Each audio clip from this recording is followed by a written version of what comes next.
Olá, tudo bem? Meu nome é Michele Nunes, eu sou artista orientadora das oficinas culturais de São Sebastião por meio da Fundação Cultural Deodato Santana.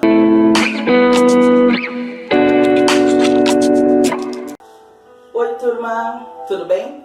Vocês sabem que dentro do ensino do balé, do estudo do balé, é muito importante estudar também a história da dança. Aliás, não só dentro do estudo do balé, como da dança contemporânea, do jazz, da dança de salão, das inúmeras danças de todas as modalidades, das danças urbanas, é sempre importante saber a história. Por que é importante saber a história? Porque a gente precisa saber de onde veio, por que estamos aqui e para onde nós vamos. E não tem como a gente entender a dança, né, sem entender a sua história, ok? E o papel fundamental e importante que a dança tem, não só quanto arte, mas politicamente também dentro da sociedade, ok? Quando a gente começa a se aprofundar no ensino da história da dança, a gente descobre que a dança não só teve influência, como também influenciou muitos fatos históricos, ok? A dança e a arte, né? Nós temos aí o modernismo, né? A época do romantismo também, tudo tinha a ver com alguma coisa, tinha algum relacionamento com fatos históricos que a sociedade estava passando, que a política estava passando, ok? Então a arte não é, ou como muitos pensam, e a gente está num período perigoso aí, muitos pensam que a arte não serve para nada, ou que a arte não tem importância, ou que o artista não trabalha, né? E a gente tem que saber, estudando, o porquê que sim, a arte é fundamental, o porquê que sim, o artista trabalha e muito. E é muito importante, como qualquer outra profissão, é muito importante para a sociedade em que vivemos, tá bom? É por isso que nós estudamos História da Dança, tá? Hoje nós vamos falar sobre um assunto assim que eu amo falar, né? Aquece meu coração, eu gosto de ler sobre esse assunto, eu gosto de assistir, gostaria de saber mais, né? E logo eu vou correr aí atrás de cursos para saber mais a respeito disso, tá bom? Mas nós vamos falar hoje de balés de repertório.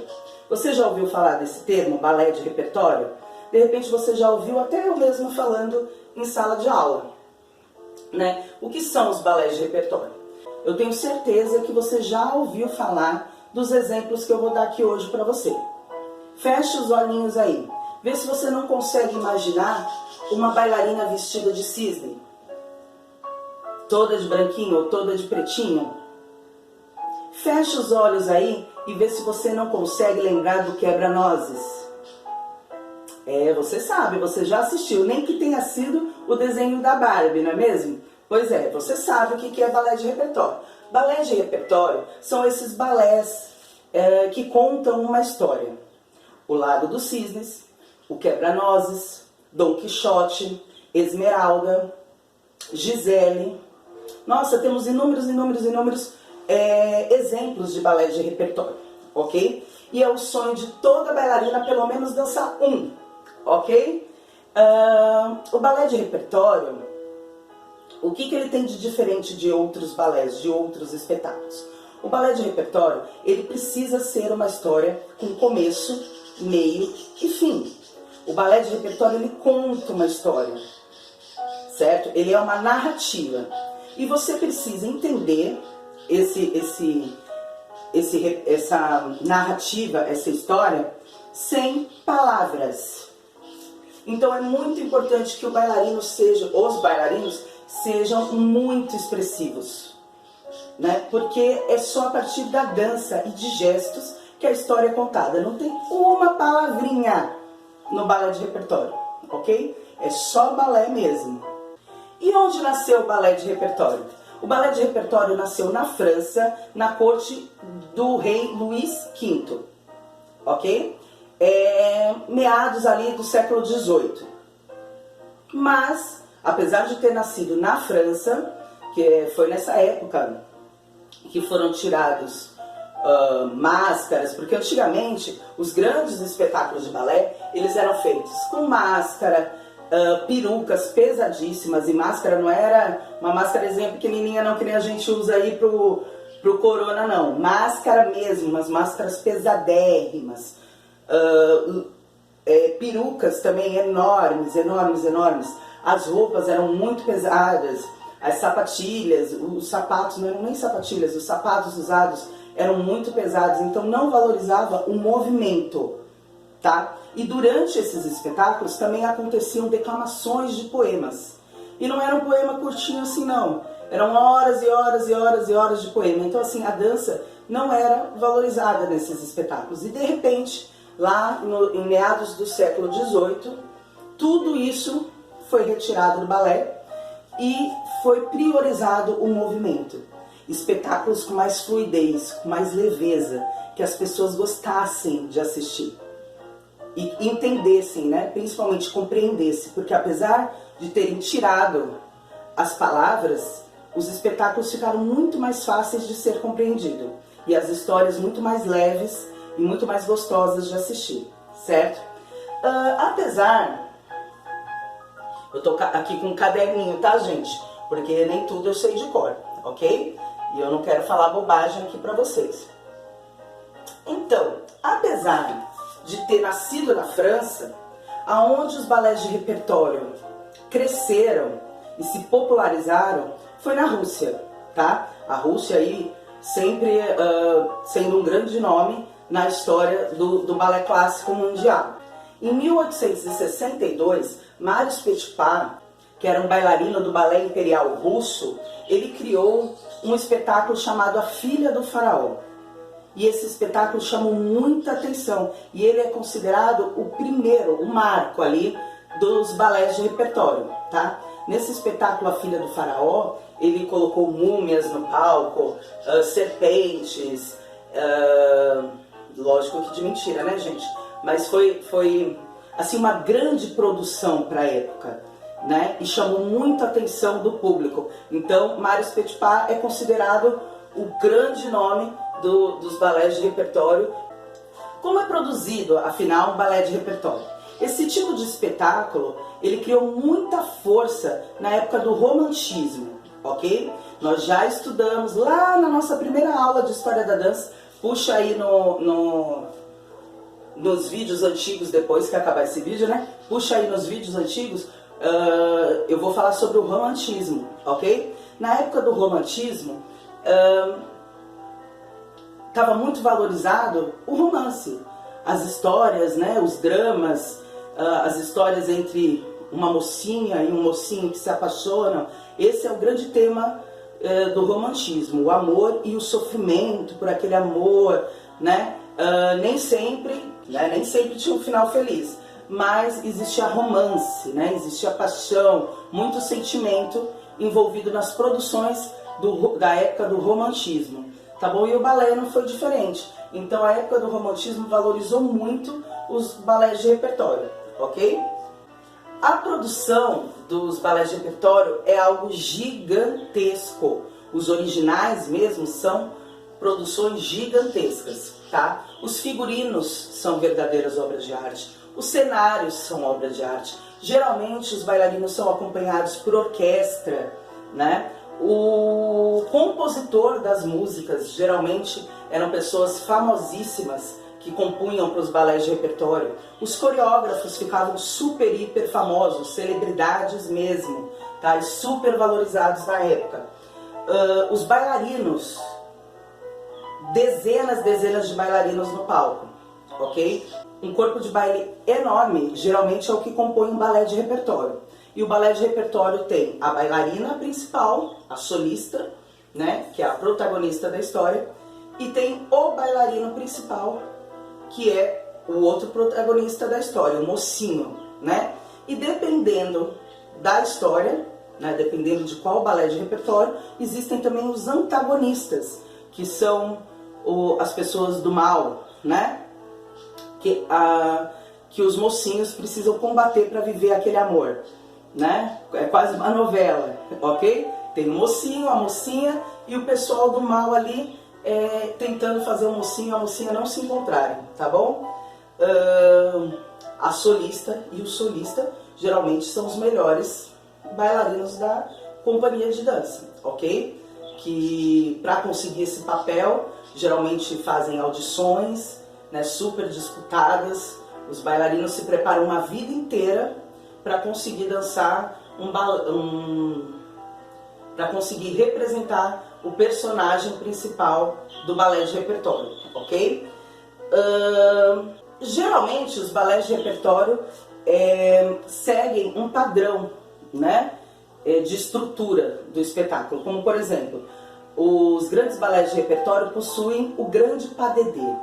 O que é o pas de deux? É quando dança uma menina e um menino, ok? Um homem e uma mulher. Quando estão dançando juntos, eles estão formando um pas de deux.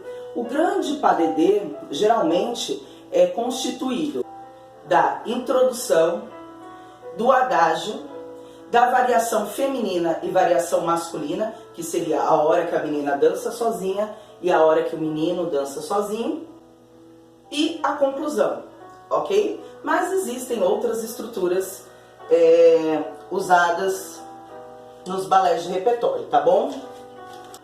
Quais são os principais balés de repertório, gente? São muitos, tá? A gente vai ter tempo, se Deus quiser, para estudar tudo isso presencialmente. Falar de cada balé de repertório separadamente é muito importante, tá?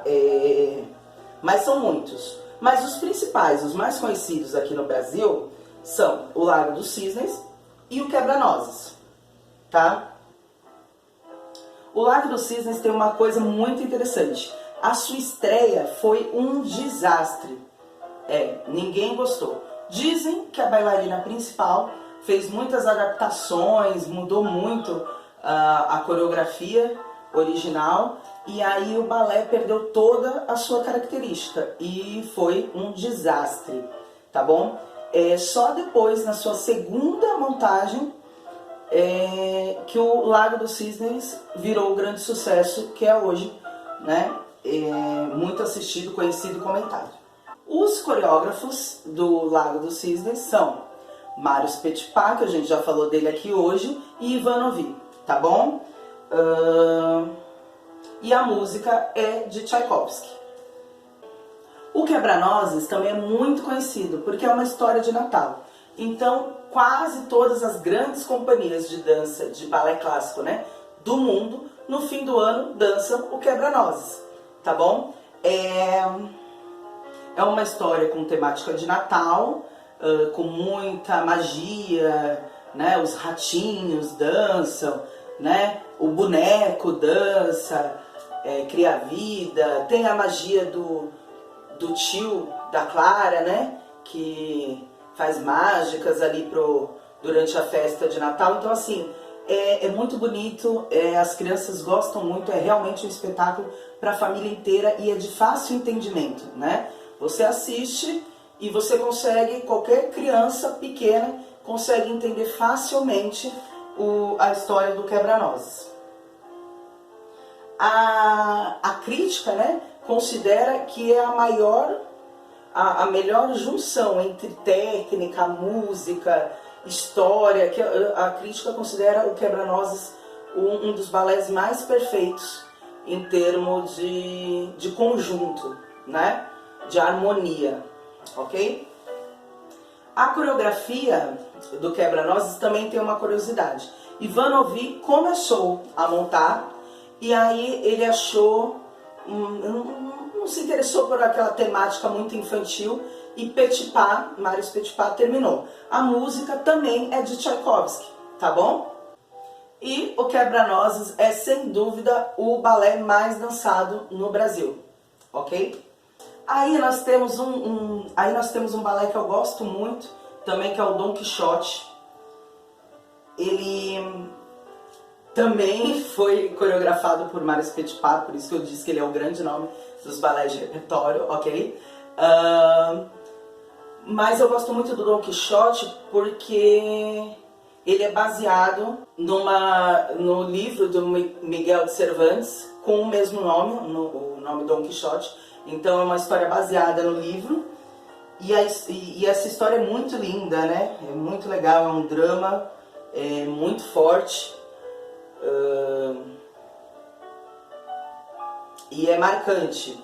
E é um balé que exige muito dos bailarinos, porque requer muita força, muita sensualidade. E na época da apresentação do original, o balé surpreendeu muito o público, porque era dançado de uma forma mais solta e meio que quebrou os padrões da época. Então isso mostra como o Mário Petipa era um gênio, né? Se você assiste o Lago dos Cisnes, o Quebra-Nozes e o Dom Quixote, você não acredita que é o mesmo coreógrafo, né? São balés completamente diferentes, com características diferentes, e assim, Petipa se reinventava a cada balé. Isso é muito interessante. E gente, é assim, essa aula ficou até um pouquinho mais extensa do que as que nós estamos acostumados, porque é um assunto que, como eu disse, eu amo, ok? E como que a gente se aprofunda mais no assunto balé de repertório? Gente, é assistindo, tá? Quando eu falo pra vocês que é importantíssimo, eu comecei essa aula falando da importância do artista para a sociedade, lembram?